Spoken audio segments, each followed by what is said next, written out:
அனைவருக்கும் வணக்கம். என் பேர் Vaishnav. Welcome to bold and strong. Dana White நேத்துக்கு யூஎஃப்சில மோஸ்ட் ஆன்டிசிபேட்டட் ஃபைட் எல்லாம் அவர் அனௌன்ஸ் பண்றாரு. யூஎஃப்சில ஆன்டிசிபேட்டட் ஃபைட்ல என்னது? இலியா டுபேரியா ஃபெதர் வெயிட்ல இருந்து சாம்பியன்ஷிப்பை வெக்கேட் பண்ணி அவர் லைட் வெயிட் வராரு. இஸ்லாம் மகச்சவா தான் நான் ஃபைட் பண்ணுவேன் அப்படின்னு சொல்லி வராரு. இஸ்லாம் மகச்சவ் நான் இன்னொரு டிவிஷன் போய் நான் ஜேடிஎம் சேலஞ்ச் பண்ணுவேன் அவரு நிக்கிறாரு. இன்னொரு பக்கம் கம்சாப் ஷிமாயா டூப்ளிசிஸோட எப்போ ஃபைட் பண்ண போறாரு. பிகாஸ் கம்சாப் ஷிமாயா வந்து எப்பயோ சாம்பியன் ஆக வேண்டியது. யோசிச்சு பாக்குறேங்க, கமாரோ உஸ்மான் சாம்பியனா இருக்கும்போது கம்சாப் ஷிமாயா வந்து சாம்பியன் ஆகும்னு சொல்லி பேசிட்டு இருந்தாங்க. பட் இன்னமும் அவர் சாம்பியன் ஆகல. கமாரோ உஸ்மான் சாம்பியன் ஆகி, லியோனல் ரோஸ் சாம்பியன் ஆகி, பெலால் முகமது சாம்பியன் ஆகி, இப்ப ஜேடிஎம் சாம்பியனா இருக்காரு. ஜாக் மெடலனா சாம்பியனா இருக்காரு.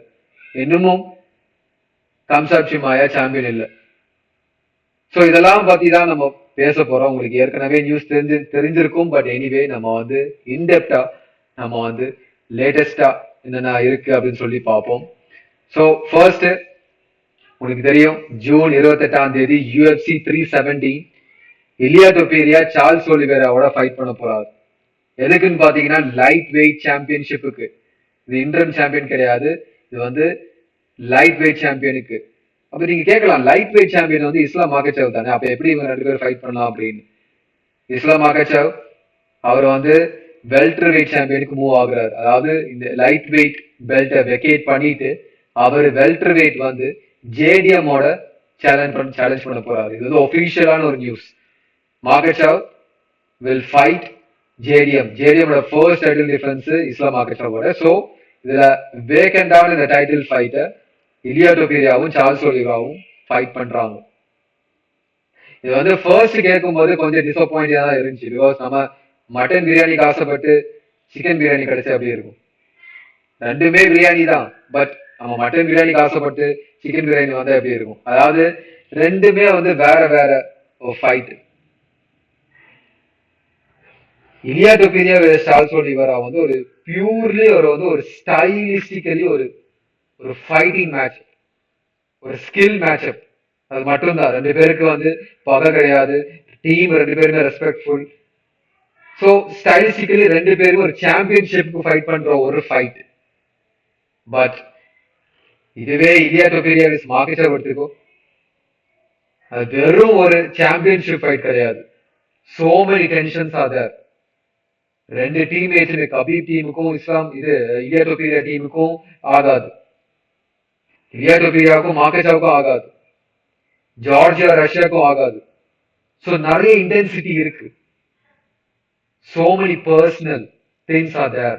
இந்த 2 ஃபைட்டர்ஸ் சாம்பியன்ஷிப் ஃபைட் பண்றாங்க அப்படின்னா வெறும் சாம்பியன்ஷிப்புக்காக மட்டும் ஃபைட் பண்ணல. புரியுதா டிஃபரன்ஸ்? டொபேரியா சார்ல்ஸ் ஒலிவேராவோட ஃபைட் பண்றாங்க அப்படின்னா 2 பேருமே ரெஸ்பெக்ட்ஃபுல்லா இருக்காங்க. They will fight for the champion. But Topuria மார்க்கெட்டோட ஃபைட் பண்ணும்போது தோக்க கூடாது. ஒருத்தன் தோத்துட்டா அது வந்து வெக்க கேடு. ஸோ அதனாலதான் அது வந்து ஒரு சூப்பர் ஃபைட். அது வந்து ஒரு சூப்பர் ஃபைட். பட் அன்பார்ச்சுனேட்லி அது இப்ப நடக்கல. இப்போதைக்கு Ilia Topuria is fighting the championship against Charles Oliveira. இதுல உங்களுக்கு தெரியும், ஒலிவேரா ஒரு வேற லெவல் ஆளுங்க. பிகாஸ் இங்க மைக்கேல் சேனலோட கடைசியா ஃபைட் பண்றாரு. அதுக்கு முன்னாடி ஆர்மன் சருக்கியானோட டிசிஷன் போய் க்ளோஸ் ரவுண்டு அவர் தோக்குறாரு. பெனியல் டரியூஷ் இஸ்லாம் மார்க்கெட்டோட செகண்ட் ரவுண்ட்ல சோக் பண்றாரு. ஸோ டொபேரியா வந்து கண்டிப்பா அவர் வந்து ஜஸ்டின் கேஜி, டஸ்டின் போரியோட தான் கம்பேர் பண்ணேன். அவர் வந்து ஆர்மன் சருக்கியான் கிடையாது. Completely a different style. Similar to Justin Gaethje, Dustin Poirier. So Charles ஒலிவேராவோட ஜஸ்டின் போரியே, ஜஸ்டின் கேஜியை நல்லா கண்ட்ரோல் பண்ண முடிஞ்சுது. பட் ஆர்மன் சருக்கியானை கண்ட்ரோல் பண்ண முடியல. இஸ்லாம் மார்க்கெட்டாவை கண்ட்ரோல் பண்ண முடியல. பட் இலியா டொபேரியாவை கண்ட்ரோல் பண்ண முடியுமாங்கிறது நம்ம ஃபைட்ல பார்த்து தான் தெரிஞ்சுக்கணும். அது மட்டும் இல்லாம நம்ம கண்டிப்பா எப்பயும் போல ஃபைட் ப்ரெடிக்ஷன் போடுற மாதிரி டீட்டெயிலா நம்ம வந்து இலியா டொபேரியா சார்ல்ஸ் ஒலிவேரா ஃபைட்டை பத்தி நம்ம டீட்டெயிலா நம்ம பார்ப்போம். கண்டிப்பா இப்போதைக்கு நம்ம மேலோட்டமா நம்ம பேசுவோம். ஸோ பாருங்க, இலியா டொபேரியாவோட ஃபைட்டிங் ரெக்கார்ட் பாருங்க, 16-0. அவர் வந்து பிரைஸ் மிச்சலுங்கிற ஒரு ஃபைட்டரோட ஃபைட் பண்றாரு. கிரவுண்ட் கேம் வேற லெவல்ல அவரை வந்து கிரவுண்டு கொண்டு போய் சப்மிட் பண்றாரு. அலெக்சாண்டர் வோல்கனஸ்க்கு நாக் அவுட் பண்றாரு. மேட்ஸ் நாக் அவுட் பண்றாரு. அந்த ஃபெதர் வெயிட் டிவிஷனையே வாஷ் அவுட் பண்ணி அவர் இன்னொரு டிவிஷன் வரார். ஸோ வேற லெவலுங்க, அந்த ஹைப்புங்கிறது வேற லெவல். ஸோ அவர் சொல்றாரு, on June 28 another dream will come true. I will be the champion of the lightweight division. Charles, my apologies in advance. I'm fighting for my dreams. It's unfortunate that Makhachev ran away 17-0 அப்படின்னு அவர் சொல்றாரு. Makhachev time to become a double champion அப்படின்னு சொல்றாரு. So ரெண்டு point of வியூல யோசிப்போமே. ஒன்னு மார்க்கெச்சவ் ஏன் இலியா டோபிராவை fight பண்ணல. ஒன்னு அவர் யோசிக்கிறாரு, இலியா டோபிராவை வராரு, ஓகே ஒரு சாம்பியன் கிடையாது, சாம்பியன்ஷிப்பை வெக்கேட் பண்ணி இன்னொரு டிவிஷன் வந்து என்ன சேலஞ்ச் பண்றாரு. இவனை இலியா டோபிராவை நான் வந்து சேலஞ்ச் பண்ணி ஃபைட் பண்ணிட்டா எனக்கு என்ன லாபம். இன்னொன்னு, நான் இன்னொரு டிவிஷன் போய் ஜேடிஎம் நான் வந்து சேலஞ்ச் பண்ணி டிஃபீட் பண்ணிட்டா I will become a double champion status, I will become a legend status. Pound for பவுண்ட்ல எனக்கு வந்து ஒரு பாயிண்ட் மாதிரி அது அப்படின்னு சொல்லி அப்புறம் அப்படி யோசிக்கிறாரு. ஆனா நான் சொல்றேன், மார்க்கெச்சா வந்து என்ன யோசிக்கிறாரு அப்படின்னா, இலியா டோபிரா வராரா, ஓகே வரட்டும், ஃபைட் பண்ணட்டும், நான் எதுக்கு ஃபைட் பண்ணும், ஐ டோன்ட் ரெஸ்பெக்ட் இம். நான் வந்து இன்னொரு டிவிஷன் போறேன், என் வேலையை பார்க்க போறேன். நான் இன்னொரு டிவிஷன் போய் ஜாக் மெடலனாவை ஜெயிச்சுட்டு நான் பெல்ட் வெயிட் சாம்பியன் ஆகணும். நான் இன்னொருத்தனுக்காக நான் வெயிட் பண்ண மாட்டேன் அப்படின்னு சொல்லி மார்க்கெச்சவ் அப்படி யோசிக்கிறார். சப்போஸ் இலியா டோபிரா சார்ல்ஸ் ஒலிவராவை ஃபைட் பண்ணட்டும், rank number 2, rank number 2, rank number 3 அவங்களோட ஃபைட் பண்ணட்டும், அவங்களோட டிஃபெண்ட் பண்ண முடிஞ்சா நான் திருப்பி லைட் வெயிட் கண்டிப்பா வரும். அவர் சொல்லியிருக்காரு, நான் வந்து வெல்டர் வெயிட்ல ஸ்டே பண்ண போறது இல்ல, I will come back to lightweight அப்படின்னு. ஸோ அநேகமா அதுதான் நடக்க போகுதுன்னு நான் நினைக்கிறேன். ஒன்னு மார்க்கெச்சவ் ஜேடிஎம்மோட ஃபைட் பண்ணி டைட்டில் டிஃபெண்ட் பண்ணி அதுக்கப்புறம் வெல்டர் வெயிட்ல கொஞ்சம் நேரம் இருந்துட்டு ஒரு 2-3 ஃபைட் டிஃபெண்ட் பண்ணிட்டு ஹி வில் கம் பேக். அந்த டைம்ல டோபிரா இன்னமும் சாம்பியனா இருந்தா அந்த ஃபைட் இன்னமும் ஹைப் வந்து டபுள் மடங்கு ஆகும், 10 மடங்கு ஆகும். பட் இழுத்து போகும்போது பாசிபிலிட்டிஸ் வந்து ரொம்ப கம்மியாகும். இலியா டோபிரா சார்ல்ஸ் ஒலிவரா ஃபைட் பண்ண போறது. சார்ல்ஸ் ஒலிவரா ஒரு டெரரான ஒரு ஃபைட்டர், இஸ் அ பெர்சர்க்கர். சும்மா விட்டுருவாரா? இல்ல, is fighting for championship. Charles Oliveira அவர் former champion of lightweight, அவர் சும்மா விடுவாரா? இல்ல. சப்போஸ் சார்ல்ஸ் ஒலிவரா ஜெயிச்சா யோசிச்சு பாரு, டோபிரா வந்து யாருமே இல்லாத மாதிரி ஆயிரும். அவர் வந்து ஃபெதர் வெயிட்ல இருந்து டைட்டில் மாசம் இருந்த ஒரு ஆள் டைட்டில வெக்கேட் பண்ணிட்டு இன்னொரு டிவிஷன் வராரு.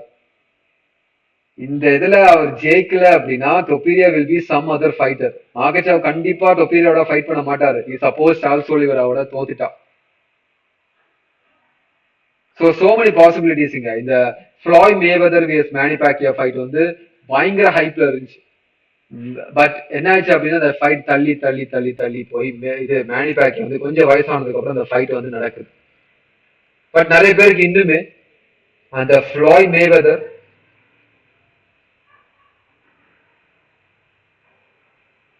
விஎஸ் மேனி பேக்கியா அந்த பிரைம்ல இருக்கும்போது, மேனி பேக்கியா பிரைம்ல இருக்கும்போது எப்படி அந்த ஃபைட் இருக்கும் நடந்திருக்கும்ங்கிறது யாருக்குமே வந்து தெரியாது, கொஸ்டின் மார்க். அந்த மாதிரி இந்த ஃபைட்டும் ஆகிருமா, அந்த கபீப் விஎஸ் டோனி ஃபெர்கசன் அந்த மாதிரி ஃபைட் ஆகிருமா? பிகாஸ் சொல்றேன், ஹைப் வந்து டோபிரா விஎஸ் மார்க்கெச்சவுக்கு தான். நான் வந்து யூடியூப்ல போல் கூட விட்டுருந்தேன், அது பார்ப்போம். பிகாஸ் இது நீங்க பாத்தீங்கன்னா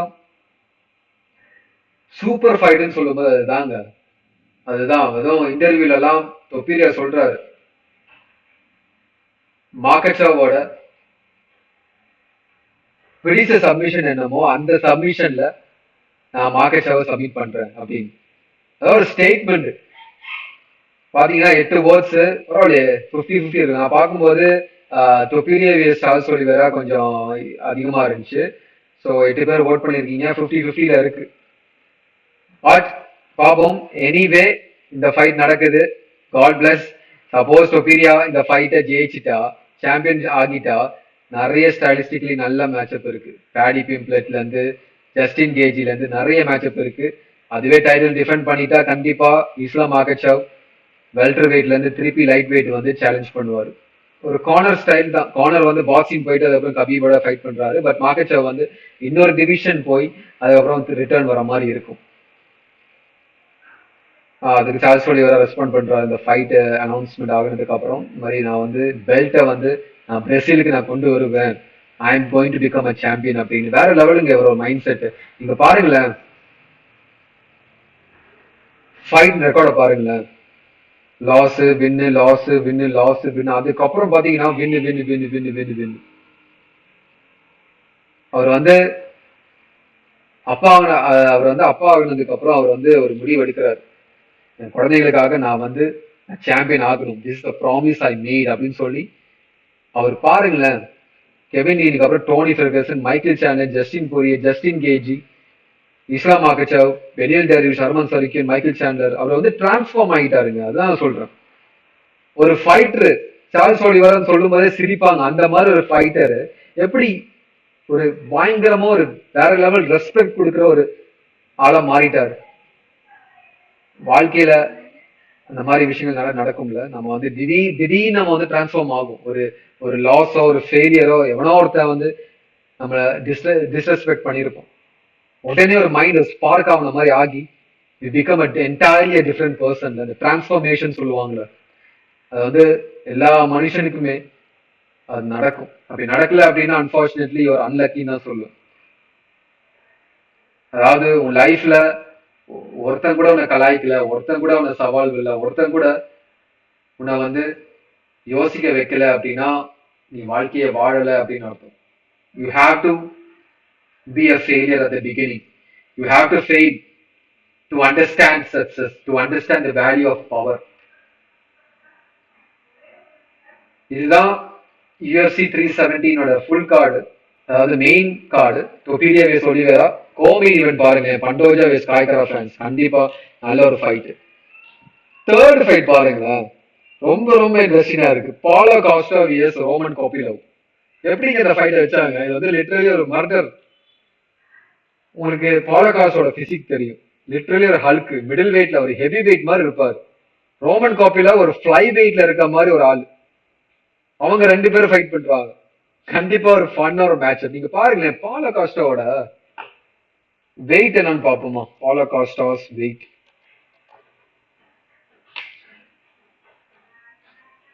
84 கிலோ. எப்படிங்க இவர் வந்து இவ்வளவு உடம்பு இப்படி வச்சிருக்காரு, பட் ஸ்டில் பாத்தீங்கன்னா 84 கிலோ. இதுவே ரோமன் கோபிலாவோட ஃபைட் இது வெயிட் பார்ப்போமோ?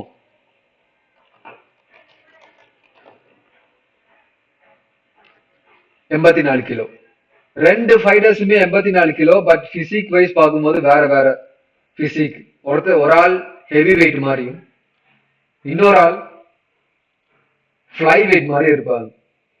எனக்கு தெரியும் ஏன் அப்படின்னு. பிகாஸ் பாலோ காஸ்டாக்கு வந்து ஃபேட் நிறைய இருக்கு, ரோமன் கோபிலாவுக்கு வந்து மசில் மாஸ் நிறைய இருக்கு, இந்த போன் டென்சிட்டின்னு சொல்லுவாங்கல்ல, அதனாலதான் வந்து 84 கிலோ இந்த 84 கிலோ மேட்ச் ஆகுது. ரோமன் கோபிலாவ் பிசிக்கை வச்சு நான் கலாச்சிட்டேன், பட் உங்களுக்கு தெரியும் அந்த ஃபைட் கடைசியா கர்டிஸ் பிளேடரோட ஃபைட் பண்றாரு, தரமான ஒரு fight, is assassin. So Paulo Costa vs Israel Adesanya ஞாபகம் இருக்குல்ல, அந்த மாதிரி கூட டர்ன் அவுட் ஆகலாம். அது மட்டும் இல்லாம இந்த தொப்பீரியா ஒலிவேரா யார் ஃபேவரட்னு இன்னும் அனௌன்ஸ் பண்ணல. எனக்கு தெரிஞ்சு இப்போதைக்கு தொப்பீரியா தான் ஃபேவரட்டா வருவார். Charles Oliveira will be the underdog. அதுக்கப்புறம் பெனியல் டெரிஷியஸ், மொய்கானோ தெரியும், கடைசியா மார்க்கெஷாவோட ஃபைட் பண்ணாரு. அது மட்டும் இல்லாம ரீப்ளேஸ்மெண்ட் ஃபைட், இந்த ஃபைட் தான் மொய்கானோ வந்து பெனியல் டெரிஷோட தான் ஃபைட் பண்ணதா இருந்துச்சு. பட் பெனியல் டெரிஷ் வந்து இல்ல சார்ல்ஸ் ஒலிவேராக்கு ஏதோ இன்ஜுரி ரீசன்னால மொய்கானோ வந்து இஸ்லாம் மார்க்கெஷோட ஃபைட் பண்றாரு. ஸோ அகெயின் இந்த ஃபைட் வந்து நடக்குது. பிரெண்டன் ராயல் வெர்சஸ் மணல் கப்பே இந்த ஃபைட்டை நோட் பண்ணி வச்சுக்கோங்க. வேற லெவல் ஃபைட்டர். கண்டிப்பா இவர் வந்து சாம்பியன் ஆகிறதுக்கு நிறையவே சான்ஸ் இருக்கு. இந்த ஃபைட் ஜெயிச்சிட்டா he will certainly challenge Pantoja. கண்டிப்பா பண்டோஜாக்கு ஒரு பெரிய ஒரு டஃப்பான ஒரு மேட்சப் வந்து பிரெண்டன் இது மணல் கப்பே.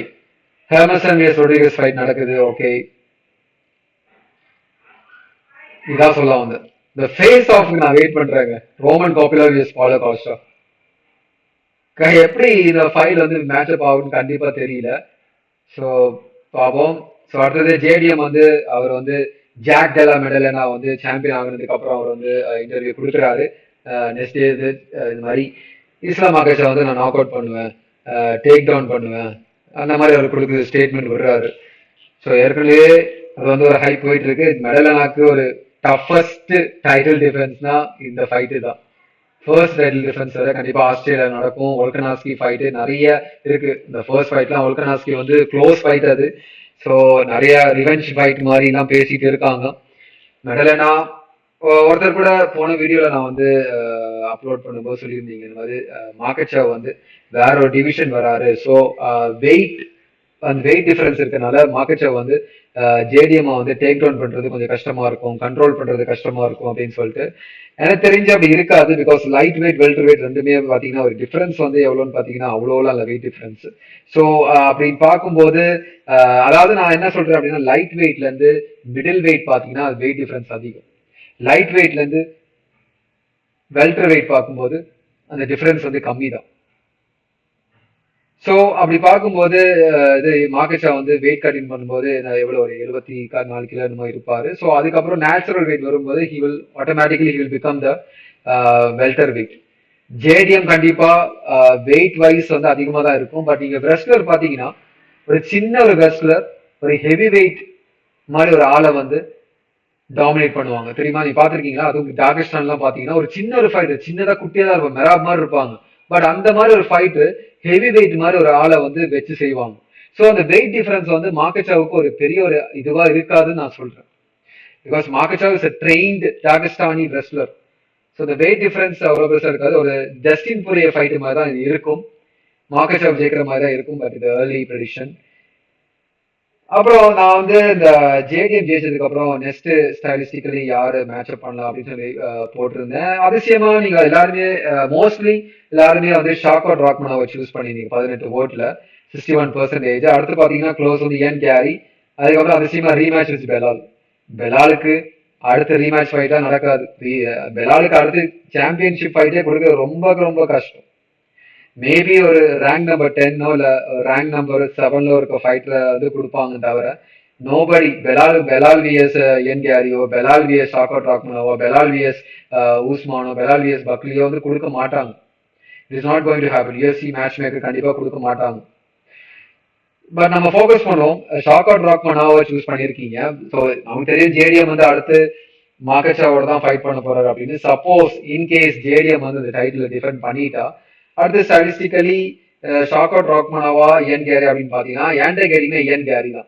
என் கேரி ஒவ்வொரு ஃபைட்டுமே his making a statement. Shavkat ராக்மனாவோட கடைசியா ஃபைட் பண்ணி யாருனால இன்ஜூர் ஆகுறாரு? என் கேரி இன்ஜூர் பண்றாரு ஷாக் அவுட் ராக்மனாவா இல்லையா? So Ian Garry deserves all the credit. Suppose JDM மார்க்கெச்சாவோட டைட்டில் டிஃபெண்ட் பண்ணிட்டா இயன் கேரியோட தான் ஃபைட் பண்ற மாதிரி இருக்கணும். ஷாக் அவுட் ராக்மனாவும் இந்த வின்னர் ஆஃப் ஊஸ்மான் விஎஸ் பக்லியும் ஃபைட் பண்ணட்டும் நான் சொல்றேன்.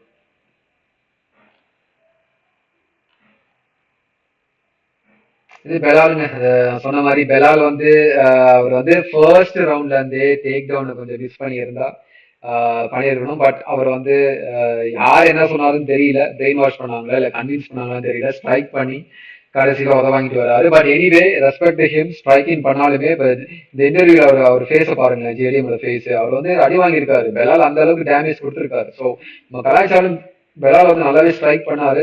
பட் டேக் டவுனை கொஞ்சம் நல்லா பண்ணிருக்கலாம் லியோன் எட்வர்ட்ஸ் ஃபைட் மாதிரி. இன்னொரு ஒரு கான்ஸ்பிரசி தியரின்னே வச்சுக்கோங்களேன். எனக்கு எனக்கு ஒரு ஒரு என்ன சொல்றது ஒரு ஒரு அண்டர்ஸ்டாண்டிங். பிகாஸ் பெலால் வந்து வேலைக்குன்னே தோத்த மாதிரி இருக்கு, இன்டென்ஷனலா இந்த ஃபைட்டை வந்து தோத்த மாதிரி இருக்கு. ஏன்னா உங்களுக்கு தெரியும் மார்க்கெச்சா வந்து கன்ஃபார்ம் ஆயிடுச்சு இந்த அடுத்து வந்து வெல்டர் வெயிட் வராரு அப்படின்னு சொல்லிட்டு. பெலால் வந்து முன்னால இருந்து என்ன சொல்றாரு, நான் இஸ்லாமோட ஃபைட் பண்ண மாட்டேன், இஸ்லாம் மார்க்கெச்சாவோட நான் வந்து ஃபைட் பண்ண மாட்டேன், I consider him as a friend brother அப்படின்னு. ஸோ மேபி பெலால் தெரிஞ்சு போச்சு ஓகே இந்த ஃபைட்டை ஜெயிச்சிட்டா அடுத்து மார்க்கெச்சாவோட தான் ஃபைட் பண்ணும், no way I am going to ஃபைட்னு சொல்லிட்டு மேபி பெலால் வந்து வா பாத்துக்கலாம்னு சொல்லி ஸ்ட்ரைக்கிங் மட்டுமே அவர் பண்ற மாதிரி இருக்கலாம்னு தோணுது. ஸோ பெலால் வேணுக்குன்னே தோட்ட மாதிரி எனக்கு தோணுது. நீங்க என்ன நினைக்கிறீங்க கமெண்ட் பண்ணுங்க. இதுதான் main event UFC 317 Charles Oliveira vs Ilia Topuria. அடுத்து யூஎஃப்சி 318 பா மேக்ஸ் ஒலிவேரா எஸ் Justin Poirier 3. Justin Poirier respect ஹிம்ங்க. ஒவ்வொரு ஃபைட்டுமே இவர் வந்து ஒரு வாரியருங்க. ரிட்டையர்மெண்ட் ஃபைட்டு கண்டிப்பா ஒரு ஒரு என்ன சொல்றது ஒரு ரெஸ்பெக்ட் ஹிம் தான் சொல்லுவேன். இவரோட ஃபைட்லயே பெஸ்ட் ஃபைட் என்னன்னு சொன்னீங்கன்னா டஸ்டின் போரியே வெஸ் டேன் ஹூக்கர். ஒரு வாருங்க, ரெண்டு பேருமே ஒரு போர் போய் சண்டை போடுறாங்க. அந்த மாதிரி ஒரு நீங்க பார்க்கல அப்படின்னா யூடியூப்ல பாருங்க. டஸ்டின் போரியே விஸ் டேன் ஹூக்கர். அடுத்து டூப்ளிசிஸ் விஸ் கம்சாட் சிமாயா 319 UFC 319. பா இது இது வந்து நம்ம இதை பத்தி நம்ம பேசுவோம், கண்டிப்பா இதை பத்தி பேசுவோம். அதுக்கு முன்னாடி நம்ம ஓகே அடுத்து இதுதான் இருக்கு. ஸோ இதை பத்தி நம்ம பேசுவோம். நீங்க பாத்தீங்கன்னா டூப்ளிசிஸ் வந்து சாம்பியனு, கம்சாட் சிமாயா நான் சொன்ன மாதிரி எப்பயோ சாம்பியன் ஆக வேண்டியது ஹெல்த் இஷ்யூஸ் அப்படி இப்படிலாம் ஆகி அவர் வந்து தள்ளி தள்ளி தள்ளி போய் இன்னொரு டிவிஷன் போய் அதுக்கப்புறம் கடைசியா ராபர்ட் விட்டேக்கரோட ஃபைட் பண்ணி ராபர்ட் விட்டேக்கரை துவம்சம் பண்றாரு. ரொம்ப ரொம்ப ஸ்கேரியான ஒரு ஃபைட்டரு. இதுல நீங்க நான் யூடியூப் போல் விட்டதுல நீங்க அதிசயமா பாத்தீங்கன்னா எல்லாருமே 70%, 88 ஓட்ல கம்சட் சிமாயா ஓட் போட்டிருக்கீங்க. டூப்ளிசிஸ் வந்து ஜெயிக்க மாட்டாங்க அப்படின்னு சொல்லி 70% சொல்றீங்க. 30% ஆட்கள் டூப்ளிசிஸ் வந்து ஜெயிப்பாரு அப்படின்னு சொல்றீங்க. இப்ப ஏன்ட கேட்டீங்கன்னா ஒரு கேள்வி, கம்சாட் சிமாயா நீங்க ஓட் பண்றீங்கல்ல, Du Plessis vs Robert Whittaker fight ஞாபகம் இருக்கா? அந்த ஃபைட் அனௌன்ஸ் பண்ணும்போது எல்லாருமே வந்து ராபர்ட் விட்டேக்கருக்கு ஒரு ஈஸியான ஒரு ஃபைட், டூப்ளிசிஸ்க்கு ஒரு ஸ்கார்டியோ கிடையாது, ஸ்கில்லு கிடையாது, ஒன்றும் கிடையாது அப்படின்னு சொல்லி பேசிட்டு இருந்தாங்க. பயங்கர அண்டர் டாக். பட் அப்படி இருந்தும் டூப்ளிசிஸ் என்ன செஞ்சார்? ராபர்ட் விட்டேக்கரை நாக் அவுட் பண்றாரு இல்லையா? அதுக்கப்புறம் ஸ்ட்ராங் ஸ்ட்ரிக்லரோட போய் ஜெயிக்கிறாரு, இஸ்ரேல் அடசானியா போய் ஜெயிக்கிறாரு. ஸோ ஒரு சாம்பியனா இருக்காருங்க. ஸோ ஈஸியா நம்ம வந்து ஒரு ஈஸி ஃபைட்னு சொல்ல முடியாது. டூப்ளிசிஸ் வந்து ஒரு அன்கம்ஃபர்டபுள் ஃபைட், பெலால் மாதிரி தான். பட் இவர் வந்து ஒரு ஸ்டைலிஸ்டிக்கலி ஒரு ஸ்டைலான ஒரு ஃபைட். அவர் வந்து ரெஸ்லிங் அவ்வளவா ஃபோக்கஸ் பண்ணாம ஸ்ட்ரைக்கிங் பண்றாரு. அந்த ஸ்ட்ரைக்கிங் வந்து அன்பிரடிக்டபிளா இருக்கு. அந்த ஜாப் வந்து அன்பிரடிக்டபிளா இருக்கு. கண்டிப்பா டேக் டவுன் பண்றது தான் ஒரு கேள்வியே. கம்சாட் சிமாயாவால டேக் டவுன் பண்ண முடிஞ்சா அந்த ஃபைட்டு சிமாயாவுக்கு ஃபேவரா போறதுக்கு நிறையவே சான்ஸ் இருக்கு. டூப்ளிசிஸுக்கு தெரியும், அது பயங்கர மிடில் வெயிட்னு சொல்லும் போது வெயிட் கெயின்லாம் பயங்கரமா இருக்கும். 5 ரவுண்ட் ஃபைட்னு சொல்லும் போது கார்டியோ வைஸ் பார்க்கும்போது டூப்ளிசிஸ்க்கு எவ்வளோவே ஃபேவர்னு தான் சொல்லுவேன். டூப்ளிசிஸ் தான் கார்டியோ இருக்கு கம்சாட் சிமாயாவோட. ஒரு ஃபன்னான ஒரு ஃபைட்டுங்க வா. பட் ஒண்ணு நான் என்ன சொல்றேன் அப்படின்னா, சிமாயா வந்து ஒவ்வொரு தடவை ஃபைட் ஷெட்யூல் ஆகும்போது ஏதாவது ஒரு மைனஸ் நடக்குது. ஒரு இன்னொரு ஃபைட்டர் வந்து இன்ஜூர் ஆகுறதோ இல்ல அவருக்கு ஹெல்த் இஷ்யூஸ் ஏதோ ஆகுறதோ அந்த மாதிரி எதுவுமே நடக்கக்கூடாத வாட்டி. பிகாஸ் இவர் சாம்பியன் ஆக வேண்டியதுங்க. Is already a born champion. நான் சொன்ன மாதிரி இவர் வந்து கம்சாட் சிமா இது கமரு உஸ்மான் சாம்பியனா இருக்கும்போது பேசிட்டு இருந்தாங்க. பட் இன்னமும் ஒரு சாம்பியனா இல்ல. So he deserves to become the champion. At least ஒரு சான்ஸ் கொடுக்கணும். அவர் சாம்பியன் ஆகிட்டா நிறைய நிறைய நிறைய ஆப்பர்ச்சுனிட்டிஸ் இருக்கு. இன்னொரு டிவிஷன் போயும் அவர் லைட் ஹெவி வெயிட்டும் போகலாம். மேபி இவங்க 2 பேரும் ஃபைட் பண்ணிட்டு டூப்ளிசிஸ் வந்து அலெக்ஸ் பெரேராவை கூட கால் அவுட் பண்ணலாம். யாருக்கு தெரியும்? அலெக்ஸ் பெரேரா அவர் வந்து மேக்மடாவிட்ட வந்து தோத்ததுக்கு அப்புறம் அவர் வந்து என்ன சொல்றது, ஒரு ரொம்ப ஸ்டோயிக்கா இருக்குன்னு சொல்லிட்டு அவர் வந்து ரொம்ப லெட்டாஜிக்கா இருக்க மாதிரி தெரியுது. பட் பாபம், Alex Perera is a born champion. ஒரு கில்லர் வரலாம், டிராகன் வரலாம். ஸோ நான் எல்லாமே கவர் பண்ணிட்டேன்னு நான் நினைக்கிறேன். ஸோ ஓகே ஓகே இதோட நான் முடிக்கிறேன். ஸோ பார்த்தீங்கன்னா இதான் S-400 இந்த இந்தியா பாகிஸ்தான் வார்ல இந்த இது வந்து பயங்கர பயங்கர யூஸ்ஃபுல்லா இருந்துச்சு. இது வந்து ஒரு long range surface to air மிசைல்னு சொல்லுவாங்க. அதாவது பாகிஸ்தான் ஆர்மி வந்து பாகிஸ்தான் மிலிட்ரி வந்து இந்த ட்ரோன்ஸ் மிசைல்லாம் வந்து ஜம்மு அண்ட் காஷ்மீரை டார்கெட் பண்ணி அட்டாக் பண்ணும்போது இந்த S-400 வந்து பயங்கர யூஸ்ஃபுல்லா இருந்துச்சு. நியூட்ரலைஸ் பண்ணிச்சு. அந்த ட்ரோன்ஸ் மிசைல்ஸ் எல்லாம் வந்து நியூட்ரலைஸ் பண்ணி எங்கேயுமே போய் இது போய் லான்ச் போய் அட்டாக் ஆகாம நியூட்ரலைஸ் பண்ணிச்சு. ஸோ இது ரஷ்யாட்ட இருந்து வாங்கினது. ஸோ இது பயங்கர யூஸ்ஃபுல்லா இருந்துச்சு. ஸோ அதான் இங்க சொல்றேன், நீங்க இப்போ வந்து வாழ்க்கையில நம்ம ஸ்ட்ராங்கா இருக்கிறது ரொம்ப ரொம்ப இம்பார்ட்டன்ட். நம்ம உடம்பு ஸ்ட்ராங்கா இருக்கணும், நம்ம மனசு ஸ்ட்ராங்கா இருக்கணும். அதுதான் நம்ம ஜிம்முக்கு போறோம். நம்ம UFC பாக்குறோம் அப்படின்னா வெறும் UFC-யோட நிப்பாட்ட கூடாது. We have to go to gym and train. நீ ஒன்றும் ஹல்க்கு மாதிரி ஆக வேண்டாம், இந்த சப்ளிமெண்ட்ஸ் எல்லாம் சாப்பிட வேண்டாம். ஜிம்முக்கு போ, டெய்லிக்கு ஒரு 45 மினிட்ஸ் ஒர்க் அவுட் பண்ணு. நேச்சுரல் ஃபுட், சிக்கன், மட்டன், கீரை, முட்டை, கிழங்கு அது சாப்பிடு, நல்லா சாப்பிடு. ஸோ உடம்ப வந்து நம்ம ஸ்ட்ராங்கா வச்சுக்கணும், மனசையும் ஸ்ட்ராங்கா வச்சுக்கணும். பிகாஸ் சப்போஸ் இன்கேஸ் வாழ்க்கையில ஏதாவது ஒரு விஷயத்த நம்ம ஃபேஸ் பண்ணணும் அப்படின்னா நம்ம ஸ்ட்ராங்கா இருந்தாதான் நம்மளால ஃபேஸ் பண்ண முடியும். எமோஷனலி நம்ம ஸ்ட்ராங்கா இருக்கணும், பிசிக்கலி நம்ம ஸ்ட்ராங்கா இருக்கணும். அப்படி இல்லைன்னா நம்மளால ஃபேஸ் பண்ண முடியாது, நம்மளால யோசிக்க முடியாது, நம்ம வந்து தடுமாறும். இப்ப பாருங்களேன், இந்த இந்தியா வந்து S-400ங்கிற ஒரு பயங்கரமான ஹை லெவல் எக்யூப்மெண்ட் இருக்கனால பாகிஸ்தான் லான்ச் பண்ற இந்த மிசைல் ட்ரான்ஸ்ல இருந்து நம்மளால தப்பிக்க முடிஞ்சது. நம்ம வந்து இந்தியா பாகிஸ்தான் வார் நடக்கும் நமக்கு ஒண்ணுமே தெரியல, நம்ம ஜாலியா தூங்கிட்டு இருக்கோம். But Indian army day and night நமக்காக அவங்க ஃபைட் பண்ணாங்க. ஏன் இந்தியா பாகிஸ்தான் ஆர்மியால உள்ளே வர முடியல, மிசைல் ட்ரான்ஸ்லாம் வந்து இந்த Jammu and Kashmir border Amistar இந்த அந்த மாதிரி பார்டர்ஸ் வந்து டார்கெட் பண்ணாங்க. பட் கேஷுவாலிட்டிஸ் ரொம்ப கம்மி. எதனால? இந்தியன் ஆர்மி இந்த மாதிரி ஒரு ஸ்ட்ராங்கான ஒரு எக்யூப்மெண்ட் வாங்கி வச்சனால டைம் வரும்போது அது யூஸ் ஆகுது. அதே மாதிரி நீ ஜிம்முக்கு போன அப்படின்னா you will become stronger physically and mentally. அதுக்கு ஜிம்முக்கு போயிட்டு ஸ்ட்ராங் ஆகிட்டு ஊரு ஃபுல்லா போயிட்டு வா சண்டை போடலாம் நானும் ரவுடி தான் அந்த மாதிரி நான் சொல்ல. அது வந்து வேஸ்ட் ஆஃப் டைம், தேவையில்லாத விஷயம். சப்போஸ் இன்கேஸ் வாழ்க்கையில ஏதாவது ஒரு விஷயம் நடக்கும்போது நீ ஸ்ட்ராங்கா இருக்க வேண்டிய டைம்ல நீ ஜிம்முக்கு போற அப்படி இருக்க அப்படின்னா அது டிசிப்ளின். அது டிசிப்ளின். அது ஒவ்வொரு நாள் நீ உடம்பு நீ பாத்துக்கிற அப்படின்னா ஒரு டிசிப்ளின், ஆட்டோமேட்டிக்கலி ஒரு மெச்சூரிட்டி வரும். அதான் வந்து நீ உடம்ப ஜிம்முக்கு போகாத ஒரு ஆளை பாரு, ஜிம்முக்கு போற ஒரு ஆளை பாரு, ரெண்டு பேருக்குமே ஒரு ரெஸ்பெக்ட் இருக்குமா? அந்த ஜிம்முக்கு போகாத ஒரு ஆளுக்கு ஒரு ரெஸ்பெக்ட் இருக்கும், ஜிம்முக்கு போற ஒரு ஆளுக்கு ஆட்டோமேட்டிக்கலி ஒரு ரெஸ்பெக்ட் இருக்கும், இந்த maturity. That is why you have to do it. அதான் சொல்றேன். ஸோ இதோட இந்த வீடியோவை நான் என் பண்றேன். நன்றி.